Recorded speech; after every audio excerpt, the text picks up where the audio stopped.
Housewives Incorporated, KIRO presents Judith Lane.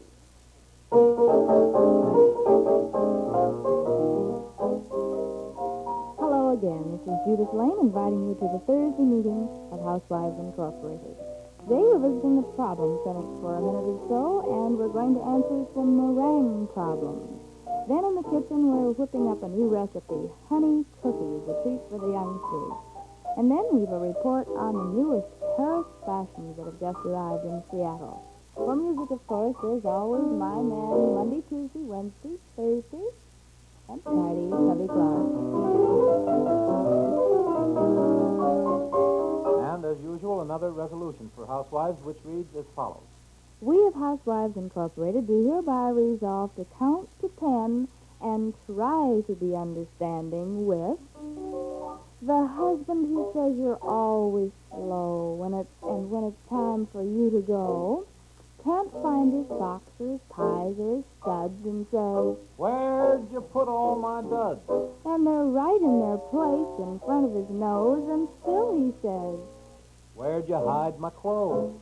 so you wait for him to dress with disdain, to try to hurry him all in vain. And you try your patience and rue your fate when he says, It's your fault we're always late. so you count up to 10 like a dutiful slave, and then you find out he forgot to shave. Now, who says we forgot? Just tried a little of that feminine trick, camouflage with powder. Yeah, they'll try it every time, too. Speaking of friend husband, if nothing else works, here's one way to start him off happy for the day. Just surprise him at breakfast with a plate of steaming, rich, nutritious buttermilk hotcakes made from Griddle Rich. Now, that's what I call a man's breakfast. Don't blame you, Tubby. Everybody goes for old-fashioned buttermilk hotcakes, and the cook likes them best of all when they're made from Griddle Rich, the buttermilk pancake batter that comes all ready to use. No mixing at all. Not a bit. And incidentally, I've tried them, and they're just wonderful. They're tender and delicious, and as a matter of fact, 2 of us ate almost the whole carton. You know, Griddle Rich comes in cartons just like milk. It's made fresh at local dairies, and it's ready to use right away. You simply shake the carton well, punch it open, and pour onto your griddle or onto your skillet. You can bake as many buttermilk pancakes as you like, and then store the unused portion of Griddle Rich right in your refrigerator. It's quick and it's easy to use, and those Griddle Rich pancakes are really delicious. Now, that's for sure. You know, my sample carton didn't last long at our house either. I'll say not. You know, a couple of weeks ago, Tubby and I did get a sample carton of Griddle Rich before it was available at your grocer's, and we personally endorse this one as a really wonderful breakfast. And good news for everyone, Griddle Rich is easy on the budget. And you can look for it now at your grocer's in the brown and yellow carton in the refrigerator at your food store, or you can ask your milkman for it. It's buttermilk pancake batter that's all ready to use. Just start the day right. Feel fit as a fiddle. To get a good breakfast, get Griddle Rich. All right, Tubby, let's get into the problem clinic, shall we?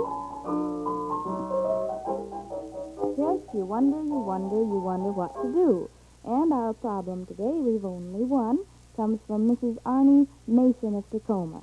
And she says she has trouble with the meringue on her pies. She says that syrup oozes out of the top of the meringue, and often her meringue is tough and leathery.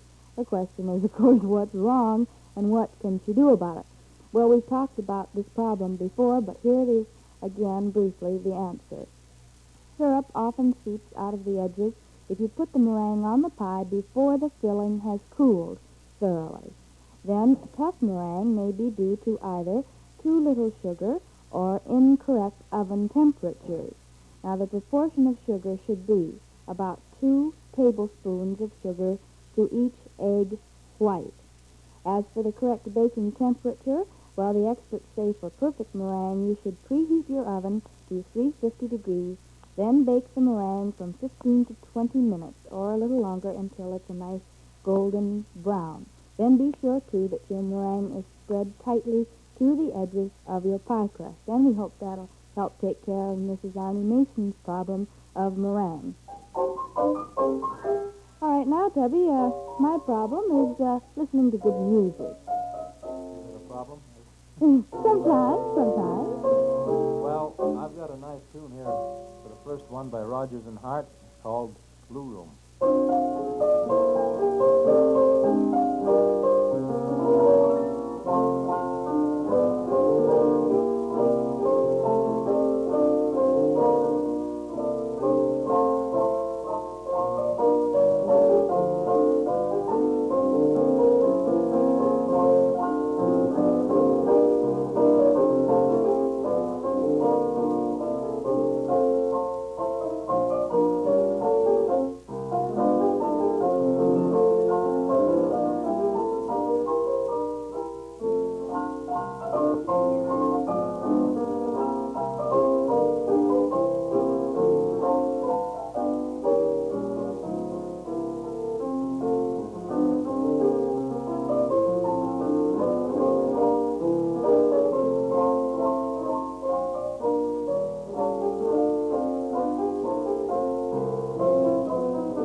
Let's see, Tubby, yesterday you had a poem, didn't you? Yes, I did. And didn't you hear that was Blue Room? That was Blue Room. All right, well, now I have a poem. Well, Made it up while you were playing it. Whether your room is blue, green, or white, we've got the curtains to make it look bright. How's that? well, that's right. That's not bad either. Well, we don't really have the curtains, but the makers of Denison's vacuum simmered foods do. And that is a beautiful set of plastic window curtains to put new life and color into your kitchen, bath, or bedroom. These curtains are made of that plastic called vinyl. Mhm. What does vinyl mean? Well, vinyl means that the curtains are fire-resistant, they're acid, water, dirt, and stain-proof, and they clean instantly with a damp cloth. What's more, they won't fade, dry out, or crack. So, you see, I know that you'll want one or more sets for your home. And for each set of plastic curtains you want, just send us 2 Denison labels with 50 cents in coin to Housewives Incorporated, care of KIRO, Seattle. And when you send for your curtain sets, be sure to specify the color. They come in pastels of pink, green, blue, and yellow. And be sure to ask for your Denison foods, your 2 Denison foods, so you'll have your labels to send along with it. Incidentally, those of you who live out in Rainier Way will find a big display of Denison foods at the Owl Red and White Market, and that's at 7269 Rainier Avenue here in Seattle. And remember, Treat yourself to a Denison dinner, treat yourself to a bargain. Well, while we're on the subject of good things to eat, I think now's about as good a time as any to go into the kitchen and whip up today's favorite recipe. How's about it, Tubby? Are you hungry? oh, sure am. Let's go. Yes, and today we're going to make cookies. They're good cookies, too, and they're honey cookies. And unlike most, they don't require any eggs. So if you want to make some cookies for the lunchbox or you want to have cookies for after school for the youngsters, here is the recipe if you'd like to jot it down for honey cookies. First, heat 1/2 cup of honey with 1/2 cup of butter or other shortening. 1/2 cup of honey, 1/2 cup of butter. Now heat this carefully at a low heat to be sure that they don't burn.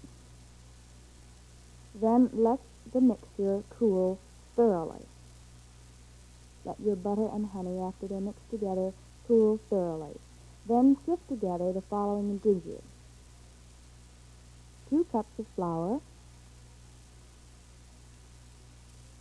1/2 teaspoon of cinnamon,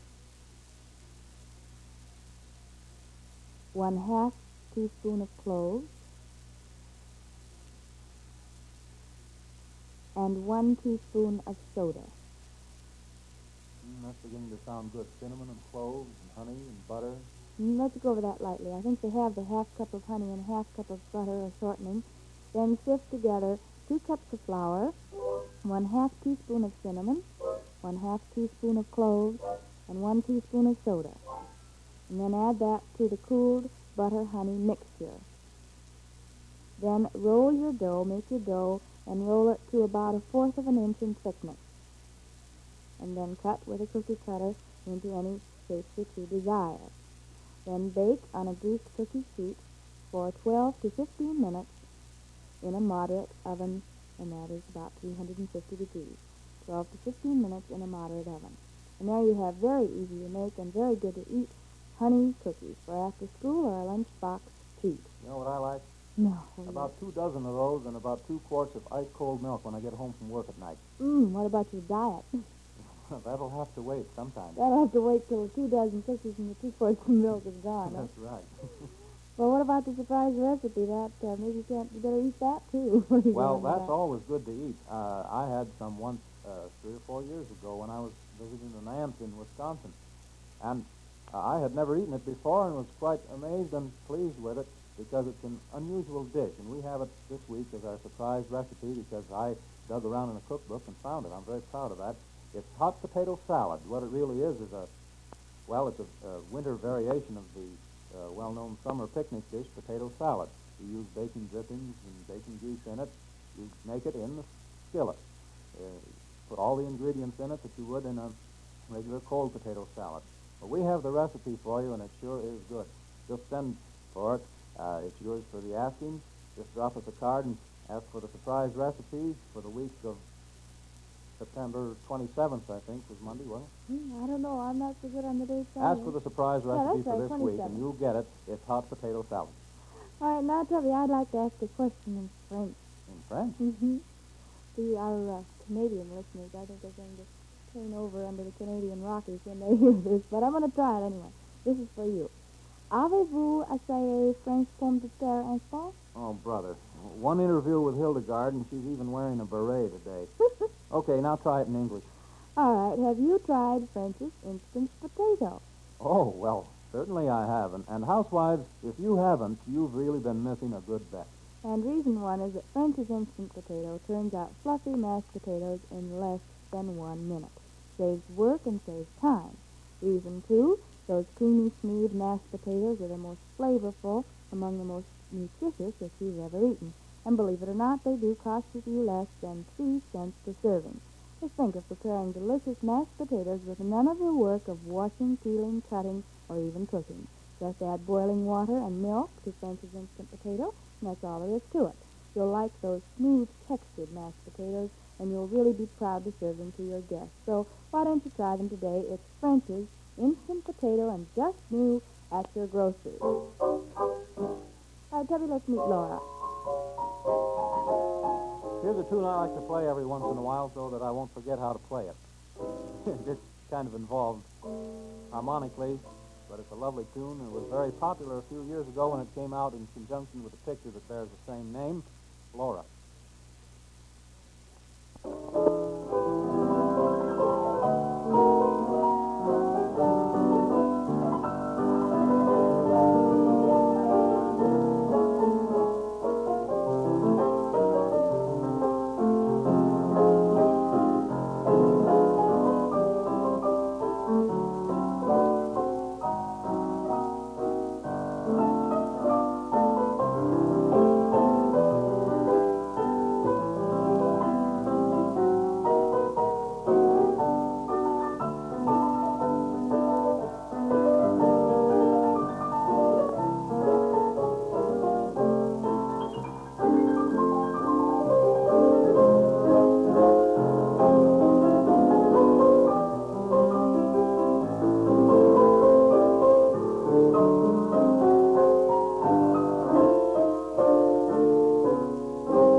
You know, Tubby, Laura is one of my very favorites, and in a few minutes I'm going to ask you some special requests about some special music for tomorrow. For tomorrow? Mm-hmm. Oh. Tomorrow's a special day, you know.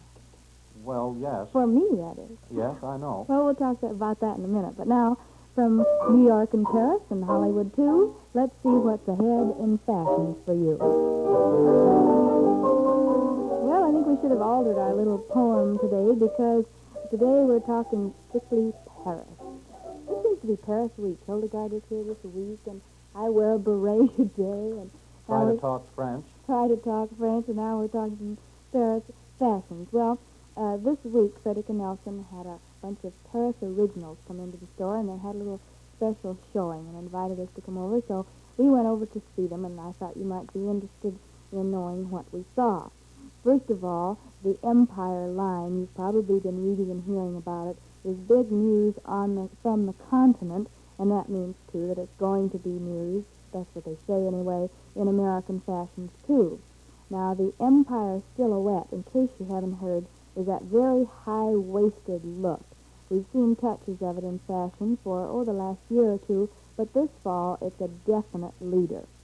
Now, the French get this effect in different ways, sometimes with a deep yoke, and the fullness below the yoke starts from about the point of the shoulder blades, and you'll see this mainly in coats and in back treatment. And again, the high-waisted look is achieved in dresses and suits and so forth, evening gowns, with a very wide midriff that starts at the natural waistline and continues up to the bust. Then the treatment, of course, and interpretation of the Empire look depends upon the particular designer, but it's definitely Empire year. Now, the designers whose creations that we saw in the collection there included Christian Dior and Robert Piquet and Dessay and Jacques Foss and the famous ones and so forth. But the skirts on most of them were very slim and looked almost like hobble skirts of the World War I era. And one Parisian suit had an extremely narrow skirt with a short slit in the back. And from the waistline to the hem at the back, the designer had created an extra swinging panel on the outside separated from the skirt except at the waistband. The effect here was to give the illusion of fullness that wasn't really there. It seemed that he sort of reversed the idea of hidden fullness. And, of course, this is a very extreme one. On the whole, however, the skirts are very narrow, and some might be tightly banded at the knee. Remember when they used to do that? With a flare below, or they're banded at the bottom of the skirt. Either way, the wearer has to take short, mincing steps. The shoulders in the Parisian designs are natural. They're still working at that and trying to sell us on the idea that we should use our natural shoulder line. And they have very little padding or none at all. And leather belts are used extensively on everything from coats to evening dresses and skirts. Now, I'm probably sticking my neck out on this one like I did with the spats, but I predict that the Empire look will no doubt have to have its modifications, just like the new look and all the beginning extreme styles before it really will become popular. Usually, when you see advanced styles like this, you find that they are just out of this world, and actually we never get right around to wearing those very, very extreme ones, but we do accept them when they're modified to some degree. The extremity, of course, is to call attention to them, and then the trend is to modify them. Speaking of fashions, what about your own wardrobe this fall? Like as not, you've several dresses or blouses from a few seasons back that are worth plenty of wear if it weren't for their faded colors. And here's a tip. You can make those garments look fresh and new and right in tune with the new fall colors when you use guaranteed all-fabric Tintex. And when we say all fabric, we mean that Tintex takes care of just about everything. Indeed it does. It's scientifically prepared to dye every fabric. Natural fibers like silk, linen, cotton, and wool, and synthetic fibers like Celanese, nylon, rayon, and Burberg, except, of course, glass and metal. Nowadays, you don't have to be a fabric expert to re-dye faded wearables and home decorations. Your friends and neighbors are already getting beautiful results on all fabrics and saving money, too, with guaranteed, remember that, it's guaranteed all-fabric Tintex. And remember, it's still only 10 and 15 cents at drug department and 10-cent stores. So why don't you try it, too? It's all-fabric Tintex. All right, Tubby, do you have more of my favorites? Well, here's just time for a little bit of one of our favorites. It's you go to my head.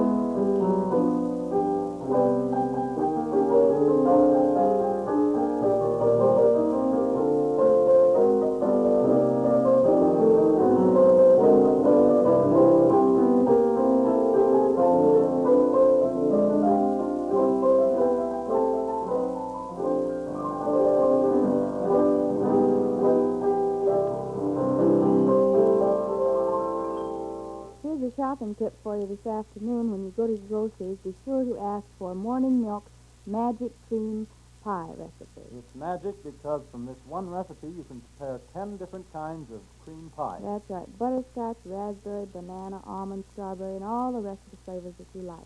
The secret is having this one basic recipe that's so easy to work with and easy to vary. And to be sure that those cream pies are smoother and more delicious than you've ever made, be sure to use morning milk as one of the ingredients. It's the evaporated milk that's extra smooth and double rich. And you'll find it at your grocer's in a spick-and-span red, white, and blue can. So be sure to ask him for your free copy of the Magic Cream Pie recipe when you buy several cans of morning milk. And now, Judith, before we go, what's this special day tomorrow? I think you should tell about it. Well, you know, it makes I me... hate to even think about it in a lot of ways. Well, it makes me very sad to even think about it, too. But we're going to be introducing to you tomorrow a new Judith Lane. And she'll be here to meet you, and tomorrow's my last day. All right, till tomorrow, then, at 12:30. That's Stubby Clark playing, and this is Judith Lane saying goodbye now. Housewives Incorporated with Judith Lane is brought to you Monday through Friday at 12:30 by KIRO in Seattle.